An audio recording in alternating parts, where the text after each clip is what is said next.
திங்கட்கிழமையில் வரும் பிரதோஷம் சோமவார பிரதோஷம் என அழைக்கப்படுகிறது. இது மிகவும் விசேஷமானது. இந்நாளில் சிவாலயம் சென்று வழிபாடு செய்வதால் சந்திர தோஷங்கள் நீங்கி மன அமைதி, மன வலிமை மற்றும் தடையில்லாத செல்வ வளம் பெருகும். குடும்பத்தில் மகிழ்ச்சி நிலைத்து தீராத கடன்கள் மற்றும் வினைகள் தீரும்.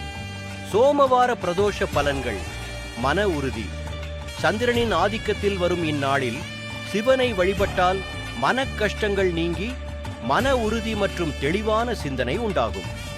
பாவ விமோசனம். 7 ஜென்மங்களில் செய்த பாவங்களும் முன்வினைகளும் நீங்கி சிவபெருமானின் பரிபூரண அருள் கிடைக்கும். தோஷ நிவர்த்தி. ஜாதகத்தில் சந்திரன் சம்பந்தமான தோஷங்கள் மற்றும் மன அழுத்தம், கவலைகள் நீங்கும். சிறப்பு வழிபாடு.